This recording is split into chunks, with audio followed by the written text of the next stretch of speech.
Saudações de paz, a paz, graça e paz, queridos estudantes da Academia Bíblica Teológica Internacional. Estamos aqui de volta para mais uma aula, uma nova disciplina ligada a um módulo de Teologia Pastoral. Vamos falar sobre a ação social e diaconia. Portanto, esta é a nossa disciplina, ação social e diaconia. Nessa disciplina nós vamos começar por fazer uma introdução, vamos definir o que é isso, ação social, o que é diaconia. Vamos depois falar da assistência emergencial, a transformação social, a diferença e a integração. Penso que esses são os 4 tópicos para a aula número 2. Vamos depois seguir com o 5º ponto, como realizar projeto de ação social na igreja, fundamentos bíblicos, passagens proféticas sobre o diaconato.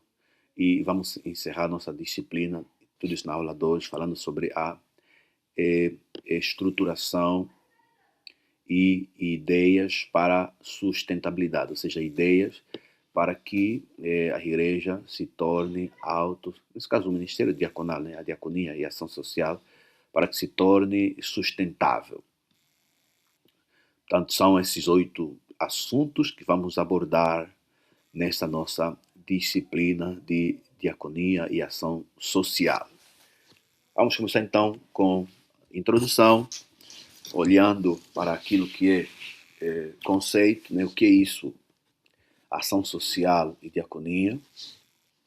Portanto, são conceitos fundamentais que estão interligados no contexto cristão, no ponto de vista cristão. Ação social e diaconia são extremamente interligados, representam a expressão prática da fé através do serviço ao próximo e da promoção da justiça social. Portanto, nisso consiste então a ação social e a diaconia, ok? É a forma de expressar a nossa fé em termos práticos, prestando serviços de apoio ao próximo, e também serviços que visam promover a justiça na sociedade. Vamos começar por definir o que é isso então, diaconia, o que é a diaconia. Essa palavra diaconia deriva da palavra grega diaconia. Ela no grego significa serviço ou ministério. Portanto, no sentido bíblico teológico, diaconia, estamos a nos referir à ação social motivada pela fé cristã. Isso aqui é diaconia. É aquela ação de intervenção social. Só que a motivação é a nossa fé em Cristo. Okay? É aquele serviço, é aquela intervenção que fizemos no ponto de vista social em cumprimento ao mandato de Jesus. Tanto ela não se limita apenas na ajuda material, ela também é vista como um estilo de vida que imita o exemplo de Jesus, o servo. Tanto que a ideia de diaconia é o serviço social, o serviço de apoio, de suporte. Esse serviço, ela tem sua motivação na fé em Cristo Jesus. Portanto, na diaconia, toma-se Cristo como o exemplo, ele que veio ao mundo, segundo nos ensinou ele, não para ser servido, mas veio para servir. Portanto, a igreja, o cristianismo, a fé cristã, ela nos ensina a nos dispormos ao serviço dos outros, tomando Cristo como exemplo, conforme nós já dissemos. Qual é então o fundamento da diaconia? A diaconia ela consiste basicamente em cuidar dos necessitados. Estamos aqui a falar daqueles que são pobres, os órfãos, as viúvas, conforme as escrituras sagradas instruem. Okay? Tanto a base é as escrituras sagradas, é a orientação das escrituras de velarmos, né, por aqueles que são vulneráveis. Agentes, então, da diaconia. Tanto, embora que existam os diáconos, né, na igreja, diáconos e diaconisas, que são basicamente os oficiais da igreja, né, encarregues desse ministério, porém devemos perceber que a diaconia, né, é uma vocação de todos os cristãos, ou seja, a disposição para servirmos ao próximo, né, é uma vocação de todos. Foi isso que Jesus nos ensinou, né, aí em João 13, quando ele começou a lavar os pés dos seus discípulos. Ele aí nos ensinou que, como seus seguidores, devemos nos dispor a servir aos outros. Portanto, essa disposição para servirmos, né, é a nossa vocação, né, de diáconos, né, essa vocação para servirmos uns aos outros. Portanto, quanto ao objetivo da diaconia é restaurar a dignidade humana e também refletir o amor de Deus no mundo. Portanto, procurarmos dar dignidade aos homens, né, aos nossos próximos, assim como também nisto queremos refletir o amor de Deus, queremos demonstrar o amor de Deus em termos práticos, né, com ações concretas. Ok, depois então de falarmos de diaconia, que vimos que é vocação, né, é o serviço que nós prestamos, um serviço de caráter social que nós prestamos, movidos pela fé em Cristo. Vamos então agora falar da própria ação social na igreja, né? O que é isso, ação social na igreja? Tanto, enquanto e a diaconia, né, é o conceito teológico do próprio serviço, né? A diaconia se refere a uma expressão teológica que se refere ao serviço. A ação social refere-se às iniciativas e projetos concretos, né, realizados pela comunidade para cumprir necessidades materiais e promover o bem-estar social. Portanto, quanto que a diaconia é o próprio conceito teológico sobre o serviço, né, a ação social são, de facto, os projetos, né, concretos, né, as iniciativas de concretas que a igreja realiza, né, visando então acudir situações sociais, né, que é suprir necessidades materiais e promover o bem-estar social, né, aquilo que a igreja faz para contribuir para o bem-estar da sociedade. Isso é que é ação social. Portanto, as igrejas e organizações, né, as organizações, elas costumam estruturar esta atuação, né, através de, primeiramente, assistência emergencial, promoção humana e a transformação social, né, essas três esferas. Primeiro, a assistência emergencial. Quando nos referimos de assistência emergencial, estamos a nos referir, por exemplo, à distribuição de cestas básicas, por exemplo, roupas, remédios, e o auxílio em casos de calamidades, né? Em casos de calamidade, em casos emergenciais, né? Quando há uma emergência, por exemplo, no bairro onde está a igreja, ou na nossa província, ou no nosso país, né, a igreja não deve ficar indiferente, ela deve dar o seu contributo, né, dar seu contributo, pode ser por meio de distribuição de cestas básicas, né, para acudir né, às populações afetadas, distribuição de roupa, remédios, bem como também auxiliar em casos de calamidade. Tanto isso nós chamamos de assistência emergencial. É aquilo que a igreja faz para acudir situações de emergência, né? Isso pode ser na cidade, na província, no país, como também pode ser, por exemplo, na própria comunidade cristã, na igreja, por exemplo, né?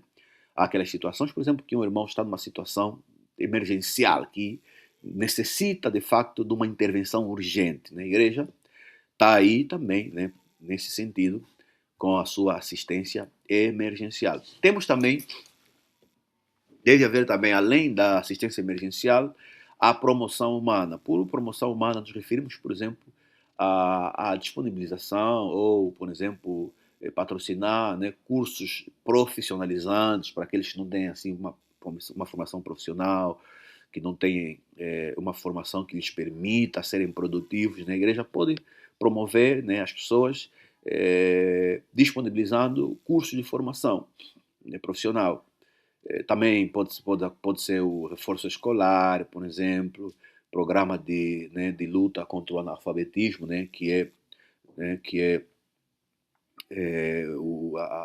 a formação de pessoas, né, que não sabem ler nem escrever. A igreja pode fazer isso na sua promoção humana, pode também, por exemplo, disponibilizar apoio jurídico e atendimento, por exemplo, à saúde mental, né? Então, pronto, esses aspectos nós categorizamos no, na promoção humana, que são aquelas atividades que a igreja desenvolve que visa formar, capacitar, né, tornar então as pessoas produtivas, né, para que elas por si só consigam desenvolver, né, ações ou atividades que possa permitir que eles consigam o sustento para as suas vidas, ok? E também temos então um terceiro aspecto que é a transformação social. Aqui por transformação social, aqui nos referimos a ações, né, que visam combater, por exemplo, as causas da desigualdade, né, e promover a justiça social. Né? Quando a igreja se envolve em ações que de fato combatem causas de desigualdade, né? Sabemos que existem muitas desigualdades na nossa sociedade, a forma como são distribuídos os recursos, né? As oportunidades, né? As injustiças que acontecem. Portanto, a igreja ela tem um papel também nesse sentido de contribuir, né, na transformação da sociedade, promovendo tudo aquilo que de facto exalta a justiça, aquilo que de facto contribui, né, no combate da desigualdade, né, da sociedade. Isso faz parte aqui na transformação social. Portanto, a igreja não pode ser um agente passivo. Né?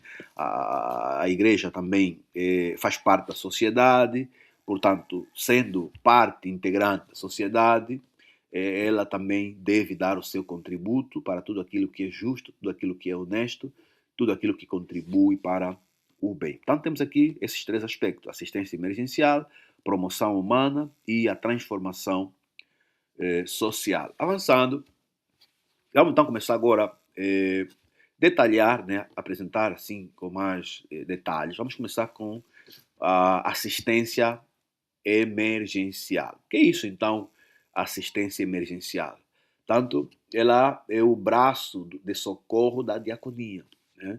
Braço de socorro é a resposta imediata a uma crise que não pode esperar por projetos de longo prazo. Tanto é aquela intervenção que é feita assim em situação de emergência. Né? Na Bíblia nós vemos, né, por exemplo, Paulo a fazer coleta, por exemplo, né, de ofertas, de donativos, para apoiar, por exemplo, os cristãos famintos da Judeia, por exemplo, em 1 Coríntios 16. Encontramos esse exemplo. Né? Tanto para que essa assistência na sua comunidade, na igreja local, seja eficaz e não gere dependência ou desordem, né? Ela deve ser organizada em 4 frentes. Né? Vamos então apresentar aqui as 4 frentes em que devemos organizar a assistência emergencial, porque a assistência emergencial, a ideia é que ela não pode se tornar constante. Tipo, a pessoa que é apoiada, né, não pode ser, essa pessoa não pode estar dependente da assistência emergencial. Né? Não pode ser sempre, né, a mesma pessoa. Né? Ela não pode estar dependente disso. Portanto, vamos aqui apresentar então esses aspectos. O primeiro aspecto da assistência emergencial é o banco de alimentos e itens de higiene. Ou seja, a forma mais comum de assistência, por exemplo, é a arrecadação, por exemplo, né, arrecadação permanente. Por exemplo, na igreja, né, pode-se criar, por exemplo, um dia específico, um culto específico, né, onde se recolhe, por exemplo, donativos, né, específicos, tipo assim, por exemplo, um domingo da solidariedade, ou um domingo, por exemplo, de ação de graça, né, ou domingo do quilo, por exemplo, onde cada membro traz um item específico, tipo assim, arroz, feijão, óleo, né? Isso é para manter o estoque cheio da igreja, de tal forma que sempre que tivermos alguém em situação de calamidade, em situação de aperto, né, nós temos então um estoque aonde recorrer para acudir esses irmãos, né? Arrecadação, por exemplo, de uma arrecadação permanente, né? Não temos assim um culto específico onde cada pessoa traz alguma coisa nesse sentido. Pode ser arrecadação, também pode ser, por exemplo, kits de higiene, né? Muitas vezes podemos até esquecer, mas são itens muito importantes, tipo, por exemplo, sabonete, creme dental, absorventes femininos, né? São itens muito necessários e que também outorgam alguma dignidade às pessoas, ok? Portanto, esse é então o fundo emergencial, né? Podemos também ter, desculpa, aí vimos né, o banco alimentício, né, banco de ações emergencial, onde podemos ter arrecadações assim permanentes. No o segundo aspecto, podemos também, por exemplo, ter um fundo de emergência financeira. Enquanto podemos ter um banco, né, com itens alimentares, itens de higiene, que podemos de facto usar em situações de emergência, também podemos ter um fundo de emergência financeira. Aqui é mesmo dinheiro, né, onde esse fundo financeiro é destinado a socorros que o alimento não consegue resolver. Né? Há aquelas situações que, por exemplo, a pessoa está gravemente doente, né, e não se tem, por exemplo, dinheiro para comprar a medicação, ou, por exemplo, levar a pessoa, por exemplo, num centro médico. Nesses casos é preciso dinheiro. Tanto um fundo de emergência financeira ajuda muito nesse tipo de situações. O uso seria então para o pagamento de uma conta de luz, por exemplo, prestes a ser cortada, compra de um remédio urgente, né, o exemplo que eu dei, ou, por exemplo, a passagem para alguém em situação de uma situação de rua, né, retornar à sua família, por exemplo, e aquelas situações que exigem mesmo dinheiro para resolver. Né? Ok, quanto à gestão, né, como é que pode se gerir então esse fundo de emergência financeira? Tanto deve haver, né, critérios claros, né, sobre como é que esse dinheiro deve ser gerenciado. O diácono ele avalia a veracidade da urgência, né, não é qualquer um que está a pedir, ele dá, não, tem que simplesmente validar mesmo se de facto a situação é urgente, né, para garantir que o recurso, né, que é sagrado, chegue a quem realmente precisa. É importante aqui sublinharmos que esses fundos de emergência, esses apoios emergenciais, deve ser destinado para pessoas que realmente precisam, ok? Não deve se dar àquele que já tem, não, é para quem está a necessitar. Daí vem então o termo, né, fundo emergencial. O terceiro aspecto também, além do fundo financeiro, é o gabinete de crise, né? Ou seja, gabinete de crise ou de desastres naturais, tanto que seria então um gabinete que se encarrega, por exemplo, a preparação para eventos inesperados, né? Tipo enchentes, incêndio, desabamento, qualquer tipo de calamidade, né? Tem já um gabinete altamente preparado, né? Em caso de situação de gênero acontecer, né? Esse gabinete então tem as condições para coordenar as respostas, né, a situações do gênero. O ponto de apoio. Tanto a igreja se torna um centro de triagem e distribuição, né? Aqueles casos que, por exemplo, pode se colocar a própria igreja à disposição das autoridades, né? Para se tornar, por exemplo, um ponto de apoio, né? Cadastro de voluntários pronta resposta, por exemplo, pessoas com carros, por exemplo, pessoas médicas, pessoas enfermeiras e psicólogos, né? Que podem ser acionados via WhatsApp em caso de tragédia na região, né? Que o gabinete tem que ter esse cadastro, né, dessas pessoas. Em caso de situação de emergência, né, é só contactar essas pessoas para essas pessoas então intervirem, né, estão sempre prontos para essas intervenções emergenciais. E o último aspecto, então, é a triagem e a escuta ativa. Na assistência emergencial, é importante, né, a conversa, né, com as pessoas apoiadas, as pessoas que estão a ser apoiadas, né, precisam ter uma conversa com essas pessoas, porque caso contrário, seria apenas entrega de carga, né? E a ideia da igreja não é apenas entregar carga de mantimento, não, né? Não é isso. Tanto na triagem e escuta ativa, nós temos o atendimento, ou seja, ao se entregar uma cesta básica, né, o diácono deve ouvir a família. Isso é muito importante. Ouvir a família, isso é para quê? Né? É para, de facto, perceber, né, a raiz da situação que estamos a acudir. Porque muitas vezes, né, a fome, por exemplo, é sintoma de algo maior.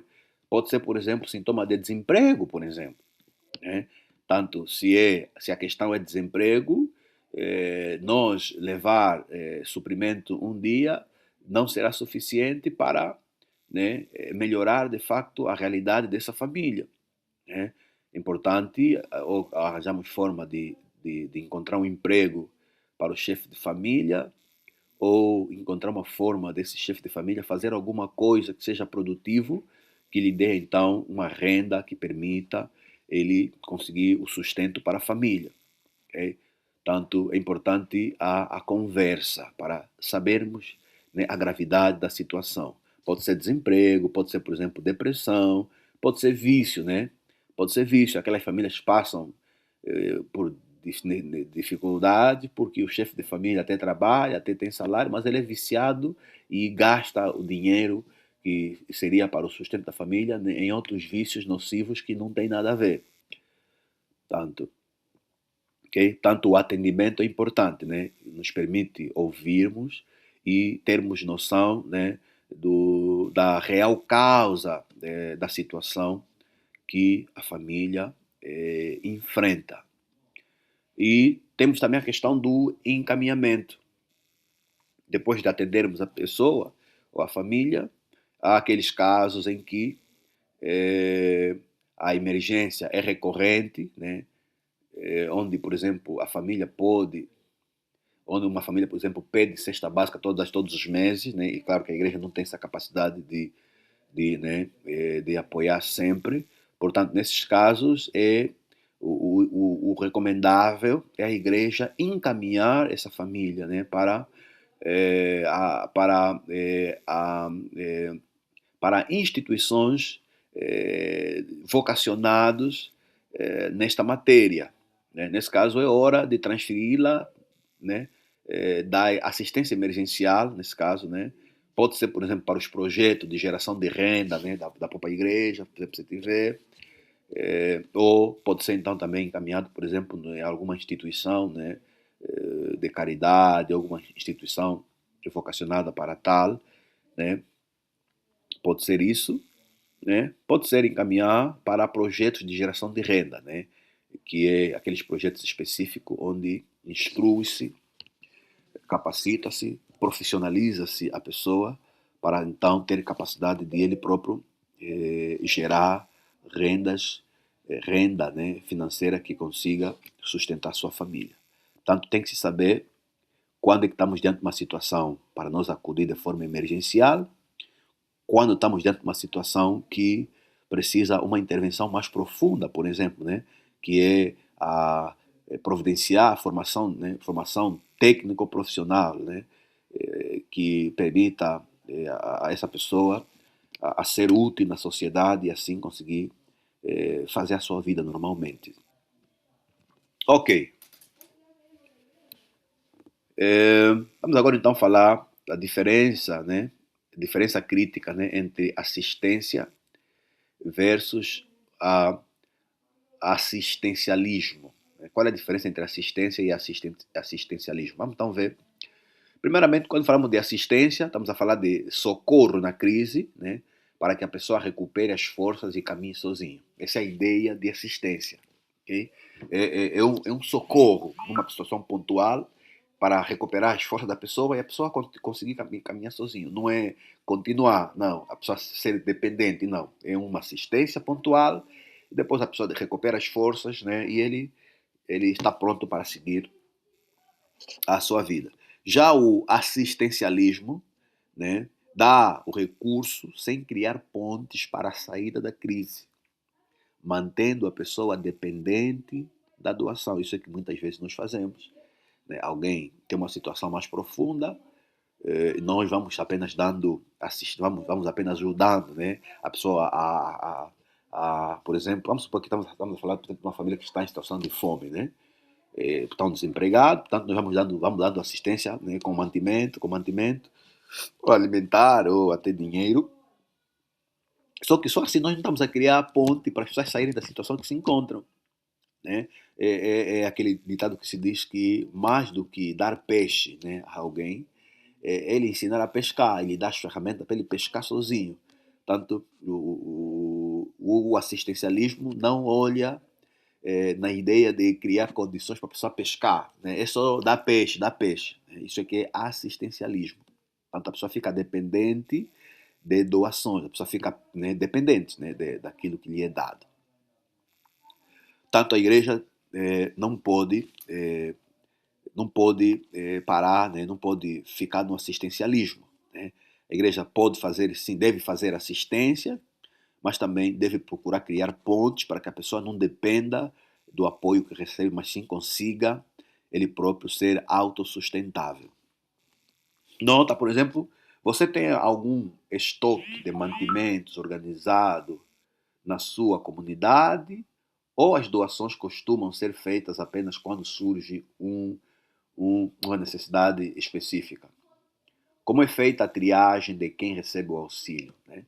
Nós, por exemplo, nossa igreja, né, vou aqui dar como um exemplo, nós temos mensalmente um culto, chamamos de culto de ação de graça, né, onde cada crente traz alguma coisa, né, pode ser um bem não perecível, pode ser eh, dinheiro, e esses bens então são canalizados. Normalmente nós depois do domingo, o corpo diaconal já tem o controle das pessoas, das famílias que necessitam suporte, então depois de se recolher esses bens, são direcionados para as famílias em situação de vulnerabilidade.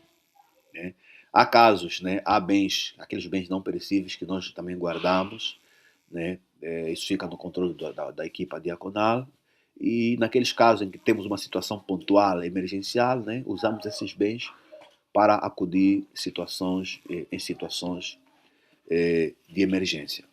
Mas pode ser que a tua igreja, a realidade é diferente, também queria que partilhasse no grupo, né, a realidade da tua congregação, da congregação que o irmão cultua. Vamos então avançar, vamos agora falar da questão da promoção humana, né, que é o terceiro item, que é o último item aqui. Né, é, vamos falar da promoção humana, né, que é o outro item. Por promoção humana, né, aqui nos referimos ao estágio da diaconia, que vai além do socorro, okay? E foca na autonomia. Né? Diferente da assistência emergencial, aqui a ideia é já potencializar, né, a pessoa para que ela não depende da intervenção de emergência, para que ele tenha de facto pernas para andar por si. Tanto enquanto que na assistência emergencial, né, atua no sintoma, a fome, o frio, né, olhamos, quer dizer, fizemos uma intervenção para acudir o sintoma que a pessoa está vivenciando no momento. A promoção humana, ela vai atuar na causa, ou seja, a causa, por que essa família está a passar por fome? Por quê? Por que esse irmão não consegue ser produtivo? Né? Falta de qualificação, por exemplo, falta de autoestima, por exemplo, desemprego. Né? Então, é nessas áreas que a promoção humana atua. Se é falta de qualificação, vamos criar condições, por exemplo, para fazer com que o irmão entre num centro de formação profissional e faça um curso, por exemplo. Por exemplo, um curso de pastelaria, ele começa a... Ok, tanto, seguindo então, a promoção humana atua na causa, né? A falta de qualificação, baixa estima e desemprego. Tanto aqui o objetivo é que a pessoa assistida, né, ela deixe de ser um objeto de caridade e se torne um sujeito da sua própria história. Tá? Essa é a ideia, né? A ideia é habilitar a pessoa a tornar-se então o sujeito, né, da sua própria história. Ele torna-se autossustentável. Esse é o objetivo. Vamos então aqui apresentar os pilares, né, da promoção humana. O primeiro pilar na promoção humana é a capacitação e qualificação profissional. Tanto aqui o foco é dar ferramentas para que a pessoa gere sua própria renda. A ideia é que a pessoa pare de ser dependente da igreja, pare de ser um passivo, né? E ele próprio comece então a produzir. Só que para ele produzir precisamos lhe formar, lhe dar alguma formação, alguma capacitação profissional, como por exemplo oficinas de ofício, né? Colocar, por exemplo, em cursos rápidos, por exemplo, curso de panificação, né? Para trabalhar, por exemplo, numa padaria, ou ele próprio passar, por exemplo, a produzir, né? Curso, por exemplo, de costura, por exemplo, né? Pode ser, por exemplo, um curso de elétrica básica, para trabalhar, por exemplo, em instalações elétricas, por exemplo, né? Estética, tipo maquiagem, manicure, pedicure, ou um curso de informática. A ideia é qualificar a pessoa de forma profissional, de tal forma a ele conseguir fazer alguma coisa que permita ele fazer dinheiro. Né? Também podemos olhar aqui a capacitação e qualificação profissional também no sentido de, por exemplo, alfabetização de adulto, né? Sabemos que o analfabetismo é uma das maiores barreiras para a dignidade e o emprego. Tanto também podemos, por exemplo, criar programa de alfabetização na própria igreja. Né? Outra questão, educação financeira, por exemplo, ensinar famílias de baixa renda a gerirem o pouco que têm, evitando o superendividamento e juros absurdos. Aquelas pessoas se põem em dívidas de juro muito alto, né? Então é importante ensinar as famílias de baixa renda, né, a gerirem o pouco dinheiro que elas ganham para do pouco conseguirem pelo menos sustentarem, satisfazerem as necessidades básicas do dia a dia. Portanto, isso é a capacitação e qualificação profissional. O segundo pilar é apoio educacional e infantil. Aqui nos referimos, por exemplo, à promoção humana, muitas vezes, né? É verdade que a promoção humana muitas vezes foca na próxima geração para quebrar o ciclo de pobreza, né? Em muitos lugares há aquele ciclo, né? O pai é miserável, o filho também vai ser miserável e a geração toda continua na miséria. Tanto o apoio visa, né, quebrar esse ciclo de pobreza e miséria. Por exemplo, com reforço escolar, né, evitar a erosão escolar de crianças da comunidade, né, evitar que as crianças desistam, por exemplo, da escola por falta de pagamento, por falta de algumas situações específicas, né?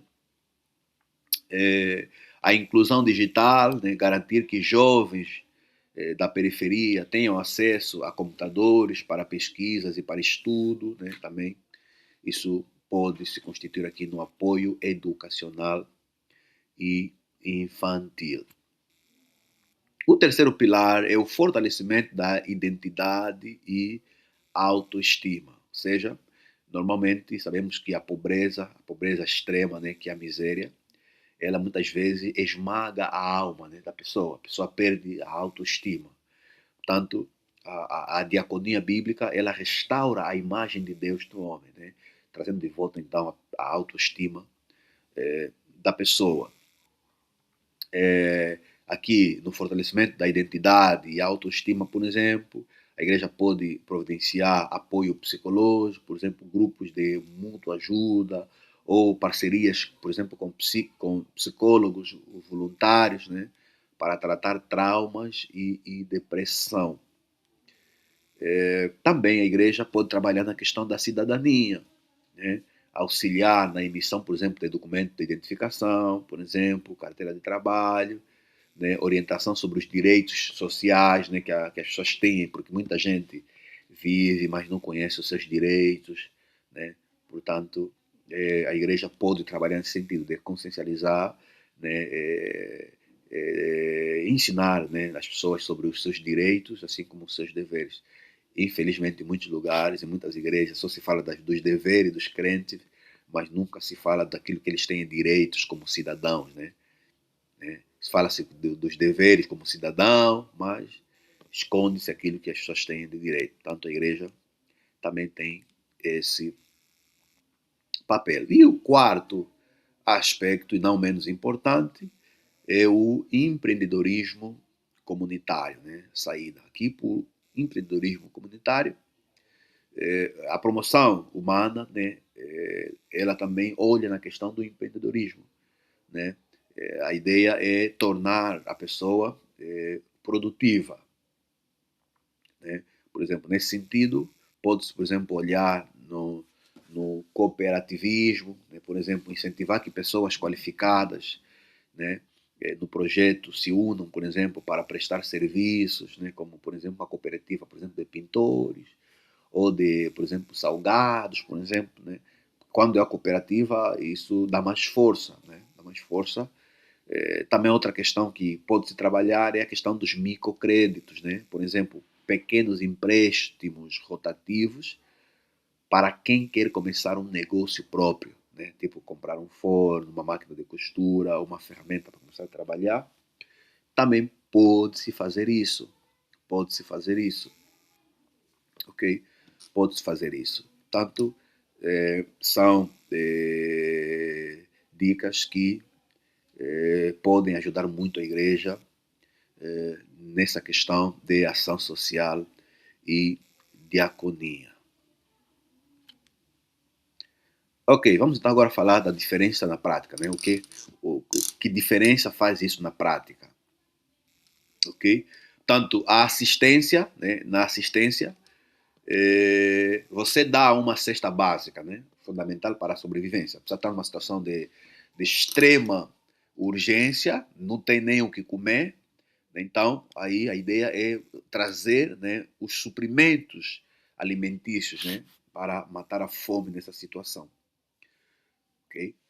Já a promoção humana, o que você faz? Você oferece um curso de culinária para que a pessoa possa fazer e vender marmitas, por exemplo, né? Gerando assim, então, sustento da própria família. Okay? Essa é a diferença. Enquanto que num você dá comida para a pessoa comer e acabou, no outro você ensina a pessoa, né? Ensina a pessoa a fazer dinheiro e com dinheiro ele poder se sustentar.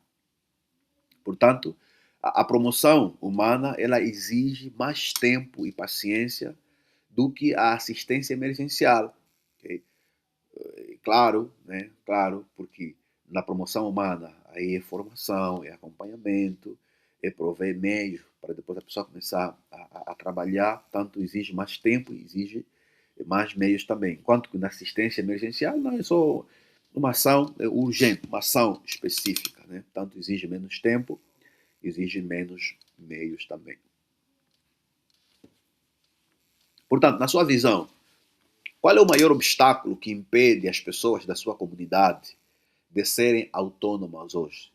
Será que é falta de estudo, falta de oportunidade de trabalho ou falta de documentação ou orientação? Essa é questão para você refletir, né? Depois partilhar conosco no grupo. Vamos então avançar para o terceiro aspecto da, da ação social e diaconia. E o terceiro aspecto é a transformação social. Nós vimos a assistência emergencial, né? Vimos depois a promoção humana, onde intervém-se na ideia de capacitar a pessoa para conseguir ter uma formação que lhe permita ser produtivo. Vamos agora falar então da transformação social. Tanto aqui na transformação social, né, é o nível mais profundo da diaconia e da ação social. Okay? É o nível mais profundo. Né? Enquanto a assistência ele vai remediar a fome, né? Na assistência emergencial nós vamos remediar a fome da família. Na promoção humana vamos capacitar o indivíduo. Né? Na transformação social vamos atacar as causas estruturais da injustiça e da pobreza. Vamos atacar aquilo que está causando na sociedade injustiça e pobreza. Então vamos trabalhar nessas situações. Tanto é mais profundo, né? Mais profundo. Na perspectiva bíblica, é o que os profetas chamavam de quebrar as algemas da prisão, né? Conforme Isaías 58, versículo 6. Não se trata apenas de ajudar o ferido no caminho, como aconteceu com o bom samaritano. Não é só isso. Claro que isso é bom, é importante, claro, mas não é só isso. Né? Mas a pergunta, mas de perguntar por que a estrada é perigosa e o trabalhar, né, e devemos trabalhar, né, para que ela então se torne mais segura para todos. Okay? Essa é a ideia da transformação social, é nós contribuirmos para, né, promover a justiça social, para promover a segurança para todos. Okay? Então, vamos agora aqui apresentar os pilares fundamentais da transformação social. O que é que podemos fazer para contribuirmos na transformação da nossa sociedade? Né? O primeiro pilar é a consciencialização e direitos, ou seja, cidadania.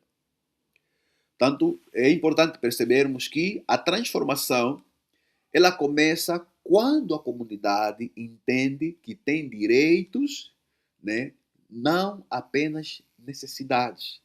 É importante nós consciencializar os cidadãos dos seus direitos como cidadãos. Isso é que chamamos de cidadania. Né? Não o que nós temos visto em muitas igrejas, que em vez de consciencializarem as pessoas quanto aos seus direitos, essas igrejas, muitas delas, alienam as pessoas de tal forma que as pessoas desprezem, não se importem com os seus direitos como cidadãos. Né? Essa não é a posição correta que a igreja deve assumir. Educação em direitos, né?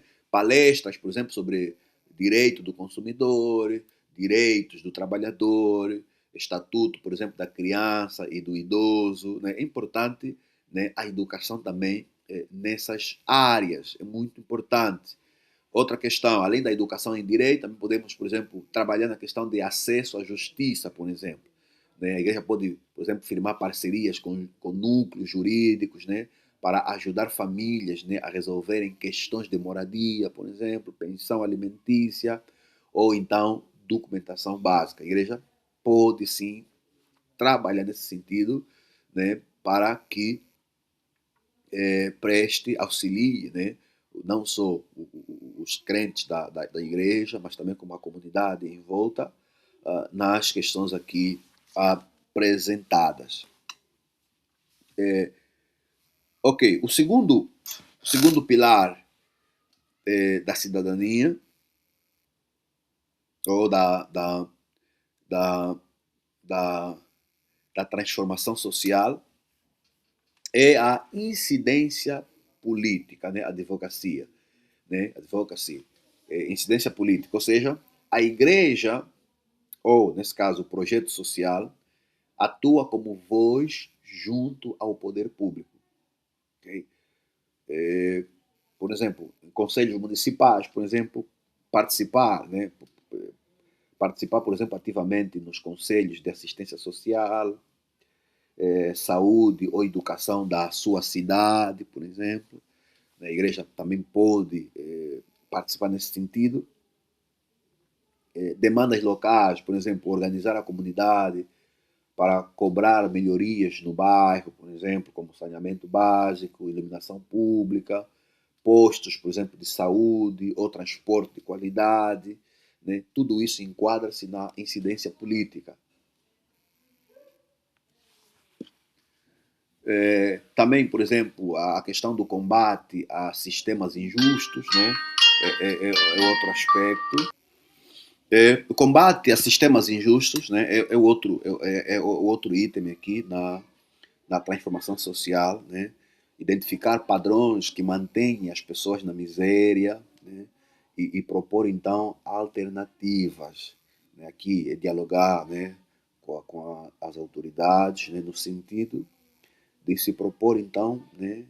Alternativa de sistema que possa contribuir para tirar as pessoas da miséria. Né? Podemos também, por exemplo, aqui, dentro do combate a sistemas injustos, falar, por exemplo, de economia solidária, criar, por exemplo, redes de consumo, né, onde o dinheiro circula dentro da própria comunidade, fortalecendo o comércio local, em vez de grandes redes externas. Ok. Também podemos aqui enquadrar o combate a preconceitos, né? Atuar ativamente contra o racismo, tribalismo, a violência doméstica, a exclusão de pessoas com deficiência, né? Que são barreiras invisíveis para a ascensão social, né? Então também podemos atuar nesses aspectos. Ao atuarmos também assim estaremos a contribuir, né? Na transformação social. A questão da mudança de mentalidade, né? Metanoia também é extremamente importante, né? Temos que perceber que a transformação social também é cultural, né? Portanto, é também nos nossos valores, né?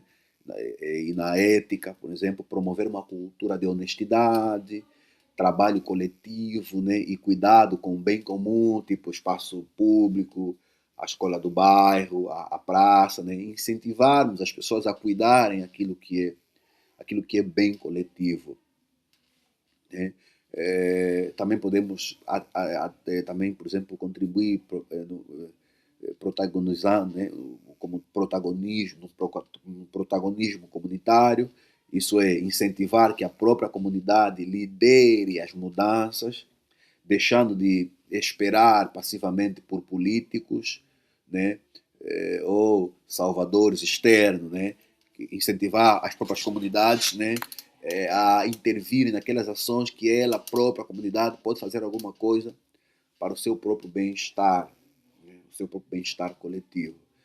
Portanto, tudo isso, né, vai contribuir para mudanças, né, mudança de mentalidade e isso, de facto, vai contribuir na transformação da própria sociedade.